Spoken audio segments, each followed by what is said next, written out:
À l'occasion de l'exposition Jeunes artistes en Europe, les Métamorphoses, présentée du 4 avril au 16 juin à la Fondation Cartier pour l'art contemporain, Le Bruit de l'art vous propose une série de podcasts inédits en 5 épisodes.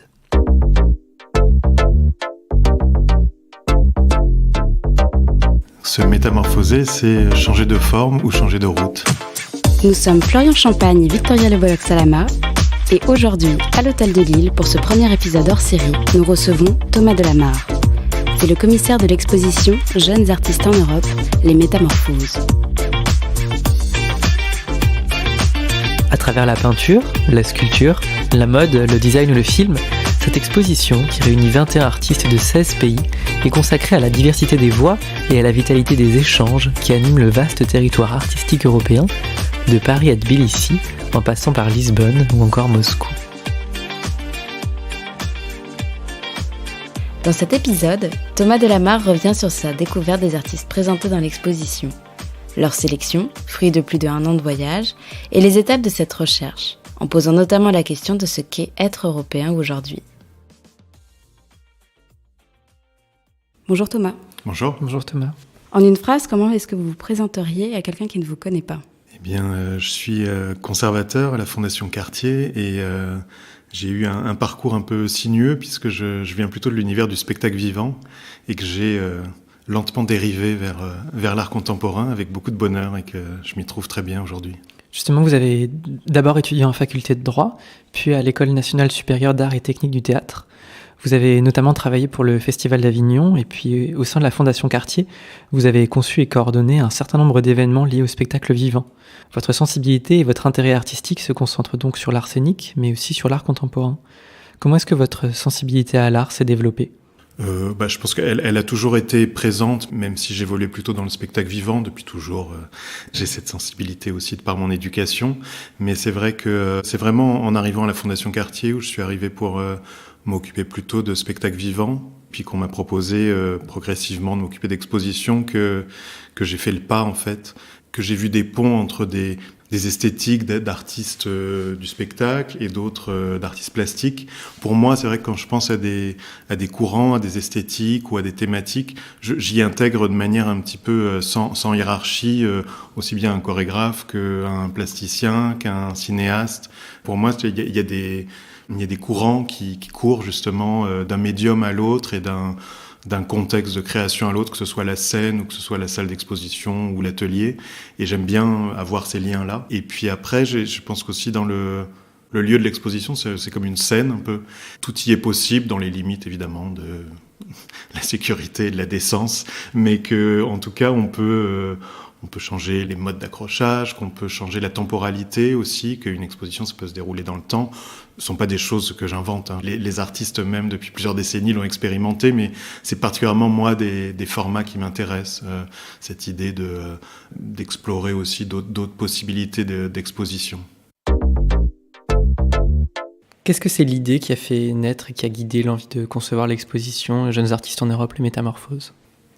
La motivation, elle est multiple, mais la plus grande, je dirais que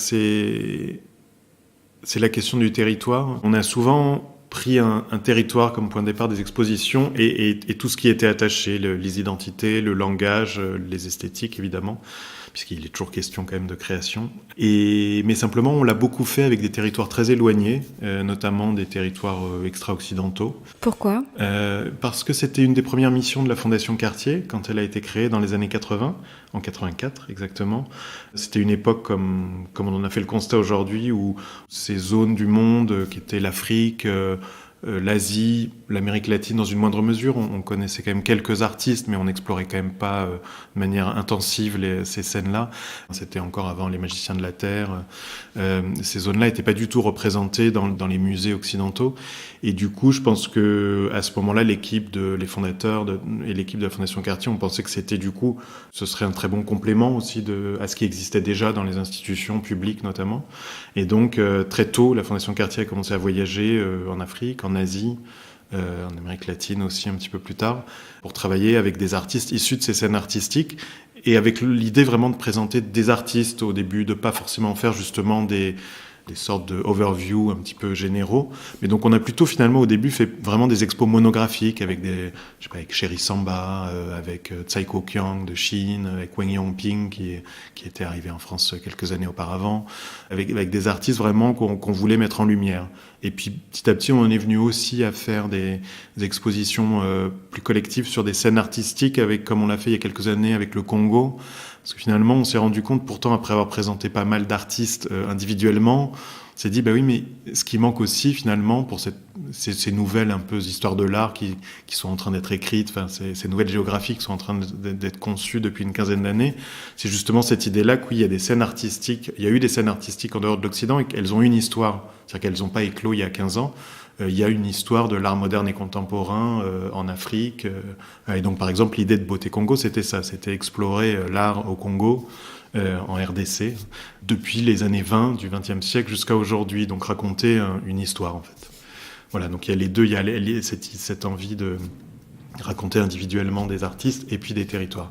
Du coup, on a beaucoup exploré ces territoires éloignés. Et il y a, ça devait être à peu près 2 ans... je pense évidemment baigné par l'atmosphère qui règne aujourd'hui en Europe, tous ces questionnements qu'il y a sur les valeurs, nos identités communes ou non, les valeurs qu'on partage. On s'est dit, mais en fait, pourquoi est-ce qu'on fait pas ce qu'on fait ailleurs sur l'Europe, c'est-à-dire d'aller explorer les scènes artistiques, comme si finalement il n'y avait pas eu besoin de le faire. En fait, on s'est dit, si, en fait, peut-être que... et puis évidemment, tout de suite, on s'est penché sur la carte et on s'est dit, oui, en fait, on n'a aucune idée de ce qui se passe dans tel pays, dans tel pays, dans tel pays. Enfin, il y a encore beaucoup de pays d'Europe qu'on ne connaît pas sur un plan personnel, mais aussi dont on voit très peu d'artistes finalement. On avait envie d'aller découvrir des jeunes artistes, et plus spécifiquement là, cette génération née dans les années 80 et 90, parce que du coup, ça nous a semblé assez logique avec cette idée que c'est la première génération qui a grandi, en tout cas, après la chute du mur de Berlin. Même pour des artistes nés au début des années 80, on peut dire qu'ils sont devenus adolescents dans les années 90, c'est-à-dire dans un moment où il y avait eu un tournant décisif pour l'Europe et l'espace européen avait commencé à s'ouvrir et allait s'ouvrir de manière décisive au tournant des années 2000 avec les élargissements, donc où du coup la mobilité s'était probablement faite différemment. Enfin, c'était évidemment des questions qu'on se posait. Et donc voilà pourquoi on s'est intéressé à cette génération-là. Et de fait, c'est vrai qu'au final...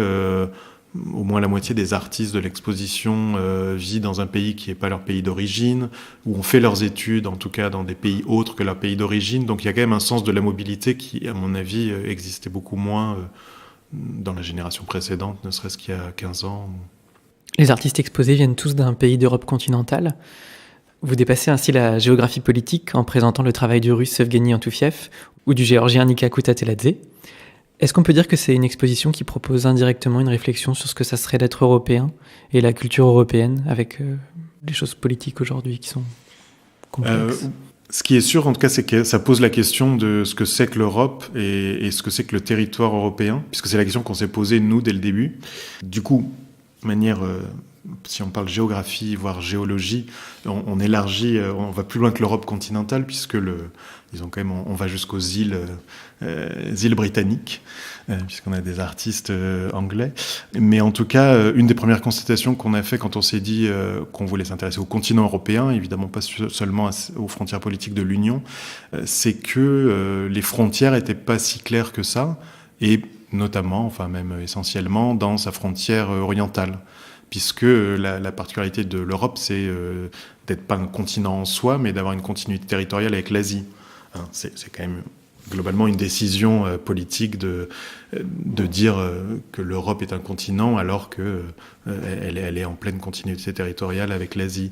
Au gré de l'histoire, la frontière orientale a changé très régulièrement au gré des alliances, au gré des rapprochements culturels aussi. La culture a souvent été un moteur de définition du territoire. Et donc, par exemple, la Russie, le Caucase, sont des territoires, encore aujourd'hui, là, quand je présente l'exposition, on me dit, mais la Géorgie, c'est pas en Europe, la Russie, pardon, mais en ce moment, on peut pas dire que ce soit l'Europe, évidemment, et en même temps, de manière évidente aussi, la Russie a été liée à l'Europe, enfin, a fait partie ou a été liée à l'Europe. Je peux pas choisir une formulation ou l'autre, parce que j'ai pas envie de le faire, parce que c'est pas avec une exposition qu'on va répondre à la définition de l'Europe, mais en tout cas, ça permet de poser cette question-là. Et puis le Caucase, on avait envie d'aller voir, en fait, par nos voyages, où s'arrêtait l'Europe, et donc à un moment, j'ai voyagé. Bon, j'étais en Ukraine, puis du coup, on s'est dit, tiens, je vais aller dans le Caucase, et je suis allé à Tbilissi. Et à Tbilissi, je me sentais quand même encore en Europe, c'est-à-dire que la question, c'est est-ce que les gens à qui vous parlez, soit se sentent européens ou regardent vers l'Europe. En Géorgie, c'est le cas. Dans les années 2000, il y a eu ce président Saakashvili qui a œuvré pour un rapprochement très fort avec l'Europe et l'Union européenne. Ils ont vraiment cette chose-là. Puis ensuite, je suis passé dans le pays d'à côté, donc c'est vraiment juste à côté, mais c'est l'Azerbaïdjan. J'étais à Bakou, où là vous êtes sur la rive de la mer Caspienne, et là vous sentez vraiment que vous êtes ailleurs, et surtout c'est physique, c'est-à-dire vous êtes sur les bords de la mer Caspienne, et donc naturellement vous regardez vers l'Orient en fait, et donc notamment vers l'Iran qui est sur une autre rive de la mer Caspienne, et donc c'est un tout autre univers. Voilà. Du coup, faire ces choix d'artistes, c'est aussi poser exactement les questions que vous venez de me poser, et de permettre aussi aux visiteurs de réfléchir et de faire un tour d'Europe, un tour de ce que pourrait être l'Europe, quoi. Du coup, vous avez un petit peu défini les contours de cette exposition au gré de vos voyages. Vous vous êtes laissé surprendre par... Complètement, on a décidé des destinations, c'était au gré de nos envies, de nos curiosités personnelles, parce que finalement il n'y avait pas d'idée préconçue. Bon, évidemment, il y a Londres, Berlin, Barcelone, voilà, mais Athènes, donc il y a quelques endroits où on se dit oui, on va y aller. Et puis il y en a plein d'autres où choisir entre sur un voyage aller en Moldavie ou en Roumanie ou en Estonie, on se fait beaucoup conseiller, on demandait des recommandations, mais voilà, on avait aussi envie de se dire moi ça m'intéresse justement d'aller voir la Géorgie, quoi, parce que est-ce que c'est encore l'Europe, qu'est-ce qui s'y passe? La décision première, ça a été de voyager, d'aller rencontrer les gens, de pas travailler sur des réceptions de portfolio, mais vraiment d'aller voir les gens, parce que l'idée c'est d'explorer les scènes artistiques, donc de rencontrer pas seulement des artistes, mais aussi rencontrer d'autres commissaires d'exposition, des directeurs ou des responsables de centres d'art, enfin de musées. Donc rencontrer un peu les scènes. Justement, c'est des voyages que vous avez menés avec votre équipe et Léane Sacramone, qui est la commissaire associée de l'exposition. Oui. C'est des voyages que vous avez menés pendant 1 an à peu près, c'est ça, oui, à travers l'Europe. Exactement. Comment est-ce que vous avez trouvé ces artistes en arrivant dans les pays? Comment est-ce que... Alors en fait, le processus était un peu, on se répétait à chaque nouveau voyage, c'est-à-dire qu'on décidait de destination, et à partir de là, on commençait notamment, parce qu'il y a une personne que je dois citer qui m'a beaucoup assisté, qui s'appelle Sidney Gérard, qui a été mon assistant sur toute cette conception, et on commençait ensemble à scanner en fait en quelque sorte la scène artistique en regardant toutes les listes d'expos, de centres d'art, project space, musées d'art contemporain, en regardant les artistes qui correspondaient un petit peu au cadre qu'on avait fixé pour l'exposition. Il n'y a pas un endroit où vous êtes allé où vous n'avez vraiment rien trouvé? Si, c'est-à-dire que c'était très différent d'un pays à l'autre en fait. Des fois c'était très facile, c'est toujours beaucoup de travail, mais c'est quand même... Des fois, c'était très évident de dire, voilà la liste des centres d'art à Stockholm, le musée d'art contemporain a tel programme pour les jeunes artistes, il y a tel prix pour les jeunes artistes. Voilà, il y a des endroits où c'est assez simple de trouver l'information, et effectivement d'autres où, pour tout vous dire, quand je suis arrivé à Tbilissi, on avait réussi à caler quelques rendez-vous, mais c'était pas, mon planning n'était pas très rempli.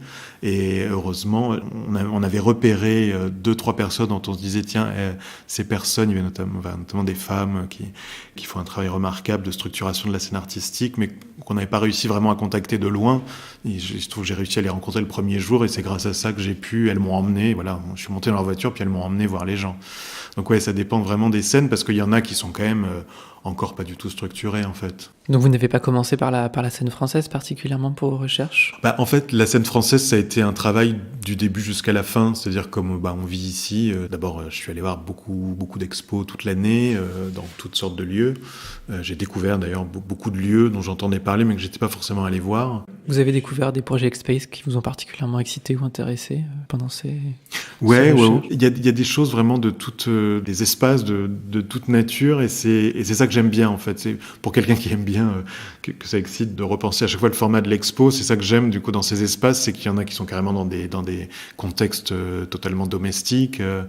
C'est Loïc Le Gall qui a cet espace qui travaille au Centre Pompidou, mais qui a ouvert son propre espace qui est chez lui dans son appartement à Noisy-le-Sec, où je suis allé voir une exposition d'Ashraf Touloub, qui est un artiste que j'aime beaucoup.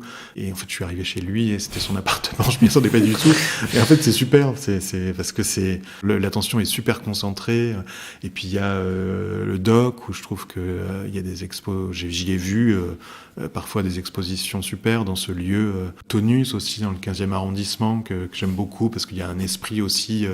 Le lieu ressemble plus à un atelier, mais il y a un esprit domestique chez eux que j'aime beaucoup et qui est très. Du coup, je trouve qu'il rend l'accès à l'expo hyper abordable, hyper facile, que j'aime beaucoup. Les Métamorphoses célèbrent une nouvelle génération de créateurs qui, d'après vous, incarnent les visages de l'Europe d'aujourd'hui et de demain. Est-ce que vous diriez que l'exposition propose une photographie, un instantané de la jeune création européenne ? Alors, je vais dire que ça propose notre instantané de la scène européenne. Ce fil des Métamorphoses, du coup, c'est l'instantané que nous, on y a vu et qui nous a intéressés. Mais quand même, on peut quand même assumer de dire que c'est vraiment quelque chose qui est très marquant, qui nous a marqué, et donc qui reflète quelque chose d'un moment de manière assez évidente sur l'usage des matériaux. Aussi un usage très...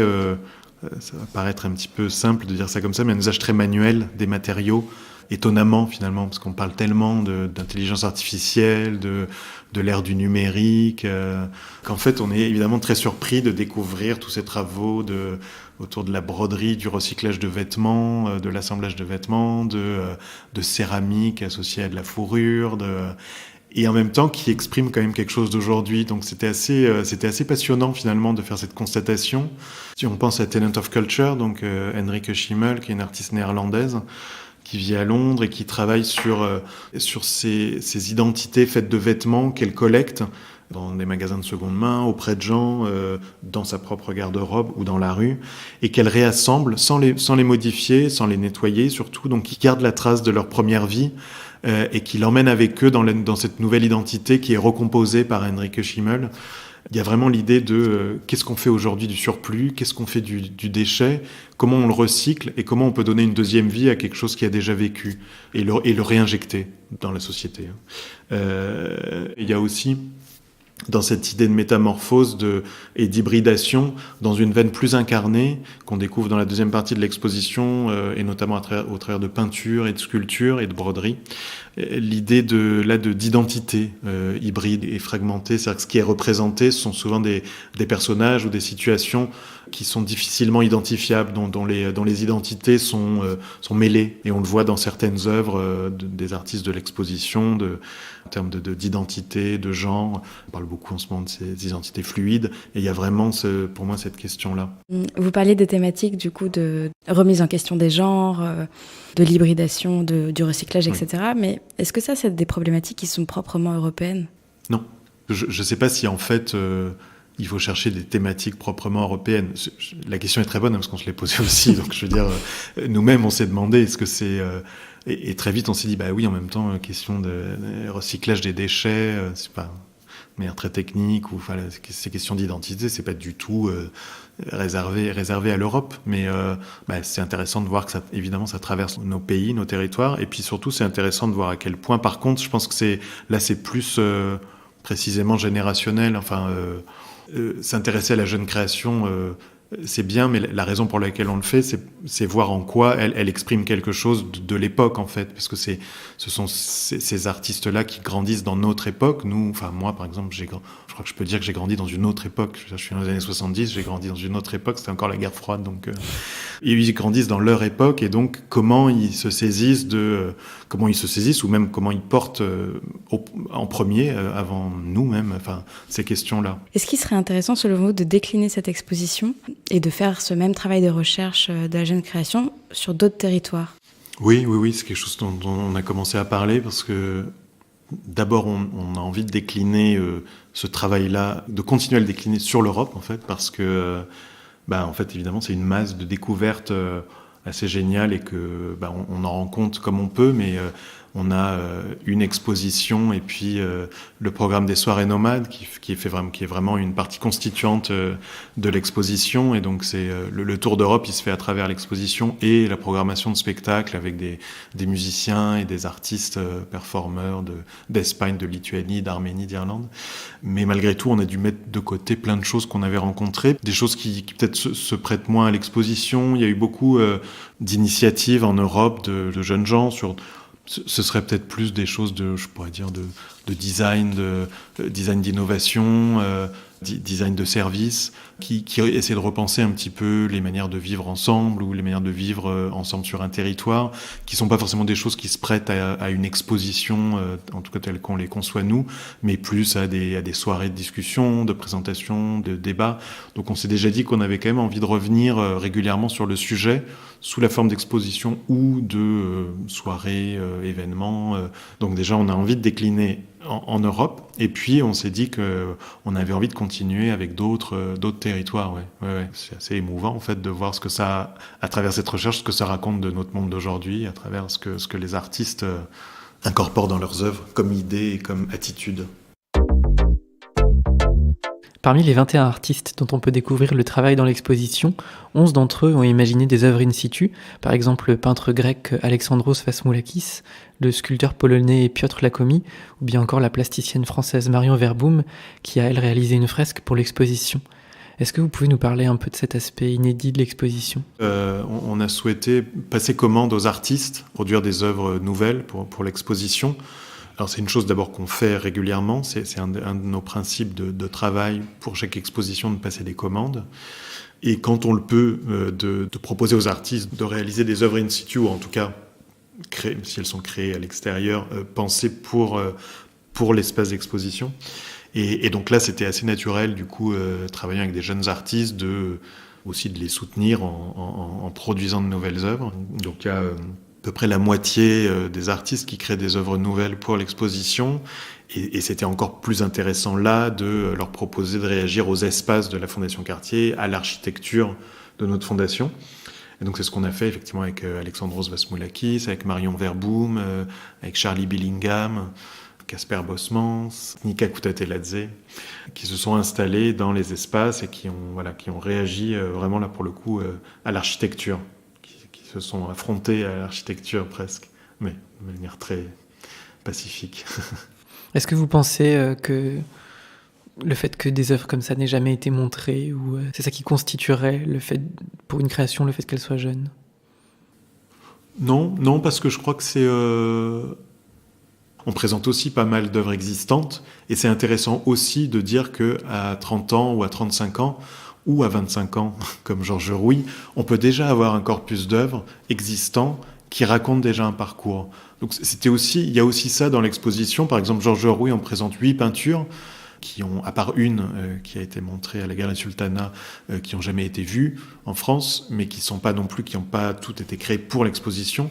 Mais c'est intéressant aussi, justement, surtout chez quelqu'un d'aussi jeune, de dire, regardez, il y a déjà une évolution d'une toile à l'autre, il y a déjà des points de vue stylistiques différents, donc c'est pas forcément l'inédit. Je pense que au contraire, c'est déjà intéressant de voir chez certains artistes comment leur esthétique évolue. C'est intéressant chez des artistes dont on se dit plutôt ils sont jeunes, ils n'ont pas encore presque des fois on pourrait dire un langage ou qu'on peut raconter avec un corpus d'œuvres.